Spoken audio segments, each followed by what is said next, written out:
Yo, welcome back to a new video. So here's the thing, you won't struggle with mixing Amapiano until you really watch this video and finish it. And if you miss a step, make sure to repeat this whole video, like scroll back to the beginning of the video and watch this video all the way from beginning till the end. This is where the song is right now. So I'm just gonna play it from maybe this section over here.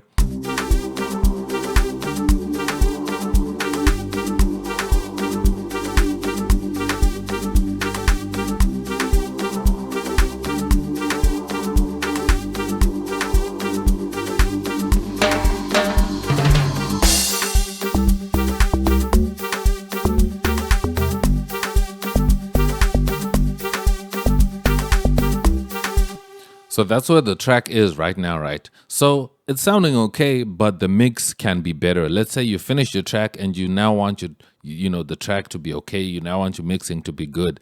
And this is how I would approach this if I were to approach a beat. If I'm trying to, do my initial mixing. Obviously, you can do many passes of mixing and do many versions of the same track and end up with many mixes, and then you can choose which mix sounds the best. So what I'm gonna do firstly is what I can do is I can select all of these and maybe do an auto name, and then boom, now it's auto named all these channels. And this is a feature that comes with FL Studio 20.9. So if you haven't updated your FL Studio, make sure you update it. That's how you can do that. And after I've done that, then I can come here and click on all so that I can see all my channels here, and I can select the channels that are not sent to mixer tracks, and then I can just select them all like that, and then I can press Control L, and Control L will send everything to the mixer. So now everything's sent to the mixer, and then what I want to do is I want to come back to my arrangement and select this part here where everything is at its loudest. So what I could do is I could start with this part first. I could start with this part here, and then I can go back into my mixer and I can listen.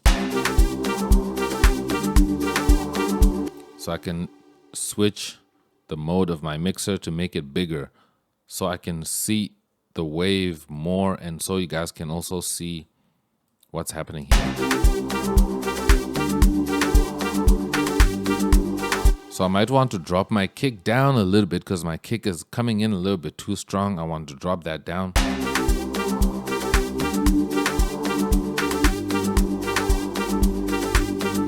And these synths are really loud. So that's that synth right there. And it's really sharp. So I just want to EQ a little bit of the high-end frequencies out. And I don't want it to have a lot of bass. So I'm going to cut out the low frequencies out. Not all the way completely like this. That's totally high passing, but I just want to maybe do it like that. Maybe like -8 dB.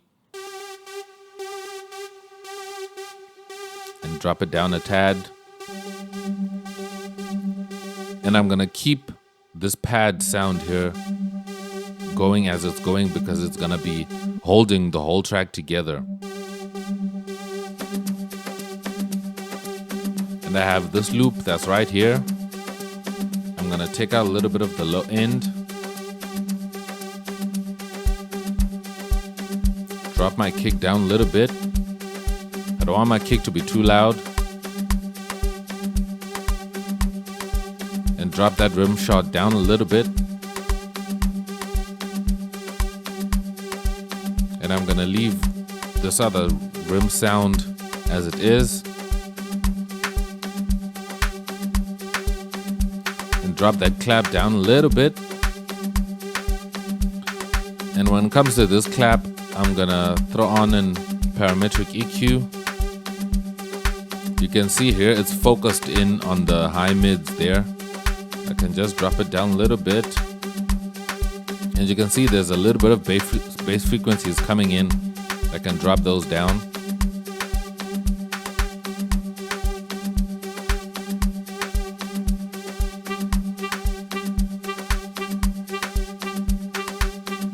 Can drop that sax a little bit down. If I want, I can add some reverb to the sax. Okay, that was a mistake. Let me delete that. I can add some reverb to the sax, but good thing I have a send for reverb and delay right there. So I'm just gonna add some reverb like that.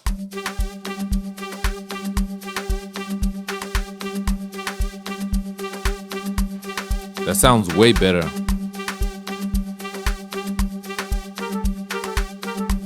And this next sound here, I'm gonna also send it to a reverb and maybe a little bit of delay. And these two, what I'm gonna do is I'm gonna pan them, one to the right and one to the left, so they're separated a little bit. I'm gonna drop this one a little bit, just by a few dB. And then my bass line here is nice where it is.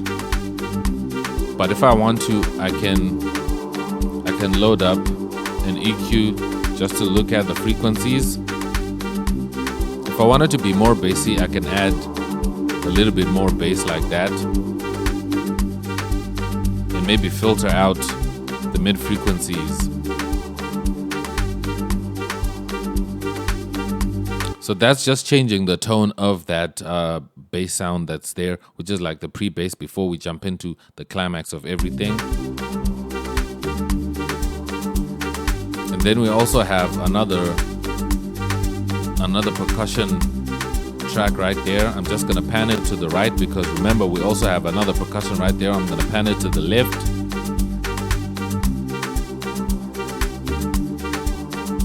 So I can see that all the sounds that are playing are turned on, and I did mix them to a place where I'm really comfortable and I'm really happy with where all these sounds are playing at, and I'm happy with that. I'm totally fine with that. And now I want to focus in on some of these transition effects, which is these effects going into this next section here. So I'm gonna go back into my mixer and play. So here's one.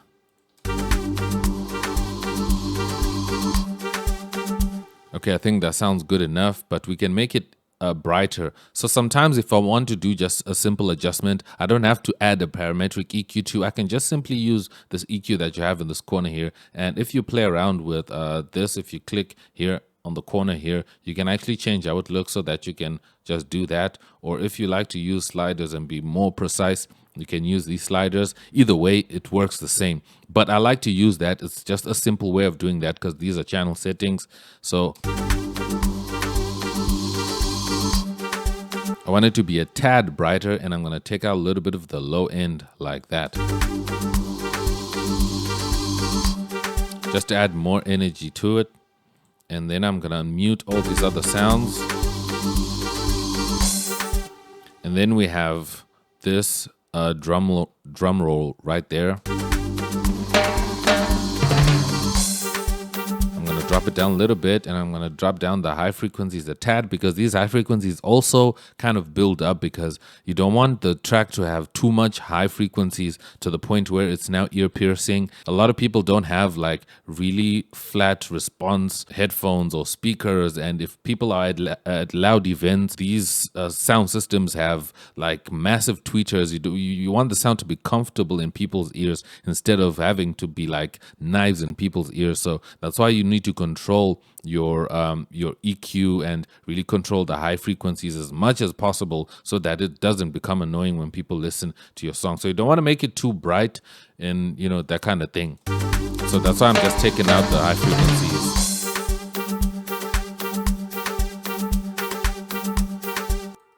So I think I might want to also work on the crash here. Instead of dropping down the crash level, I'm going to send it to a reverb, like a lot, and some delay. And also drop some high frequencies down, so it's not too sharp. I think that sounds good. So we have another crash right there. So what I can do is I can also pan this one to the left and pan this one to the right.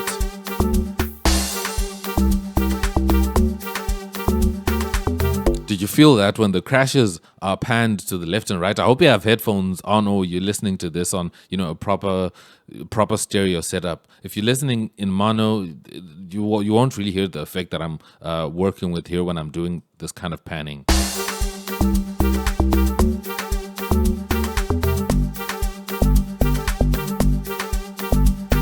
Okay, so these effects are now at a level where I'm nicely comfortable with it.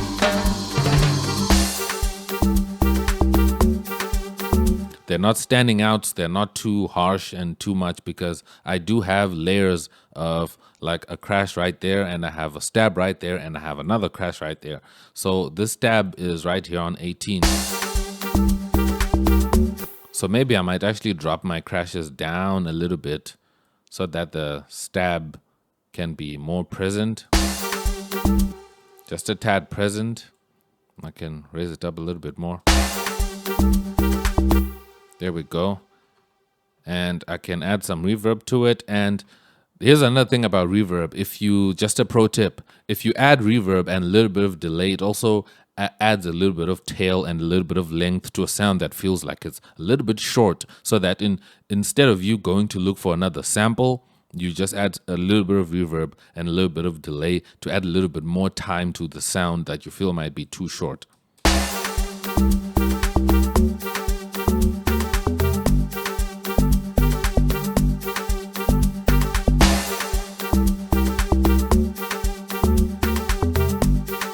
I think that sounds pretty good. And then now we go to the most important part of this, the climax. We're at the climax of the track, which is now where the log drum comes through. So now we can solo the track with the log drum. I think that's this one.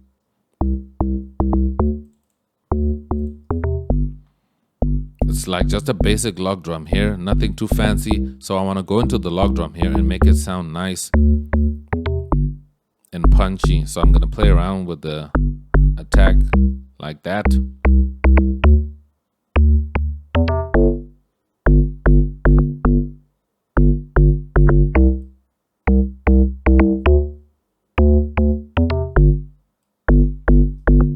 And if I go to my mixer, I have some EQ here. I'm rolling off some low end because I want this log drum just to be kind of my mid frequencies and my high frequencies for this bass. But I did layer it with some E flute. The E flute is adding a lot of sub frequencies.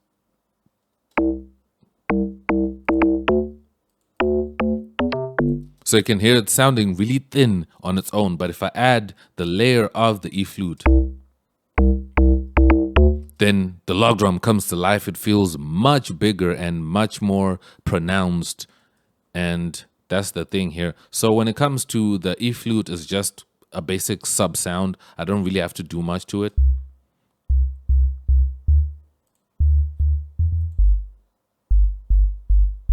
And I'm going to make sure that I keep it really high here. I don't have to like do anything to it. I can keep it on the same level as is.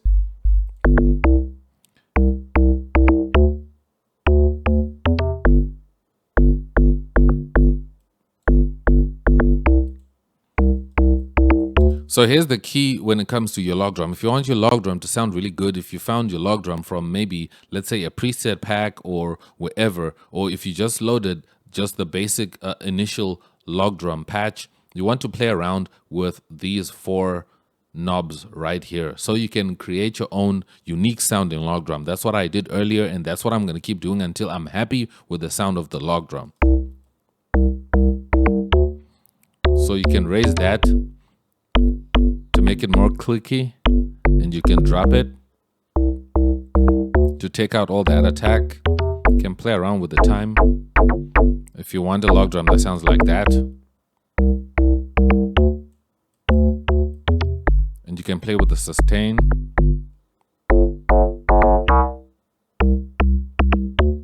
And the release, if you want to make it really short.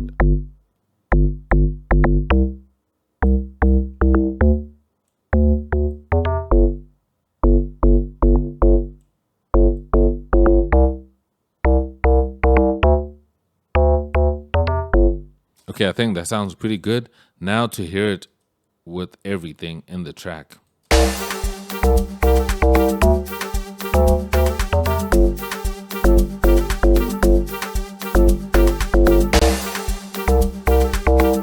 Let me bring up the kick a little bit.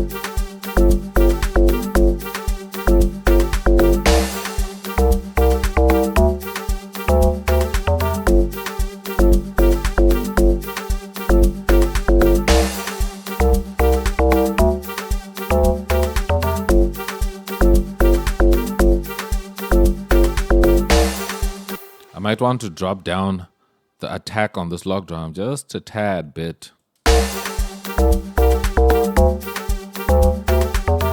Or you can also just drop the EQ on it.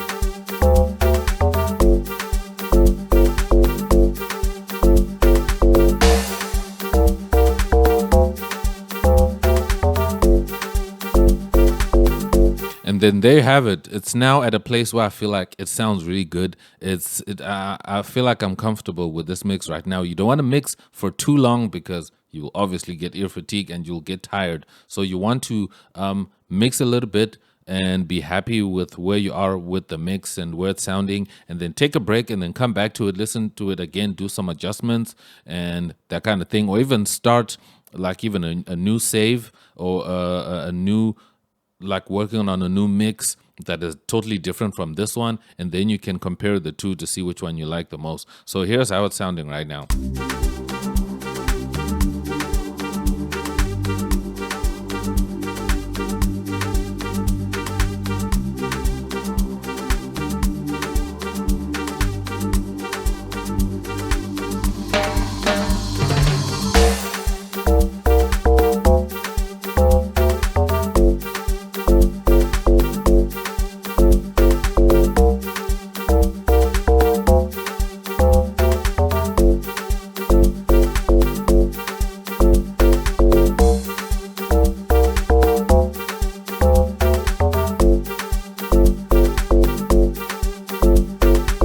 I hope you found this really helpful. If you did, make sure to drop this video a like and also subscribe to help this video in the algorithm. I work so hard to bring this information to you guys, and make sure to share this video with your friends so they can also make bangers sound as good as they want to with this kind of mixing tutorials. And also check out these videos that are on screen right now if you want to watch more about mixing Amapiano beats and so your Amapiano tracks can sound good. But I'll see you in my next video. I'm X and I'm out. Peace.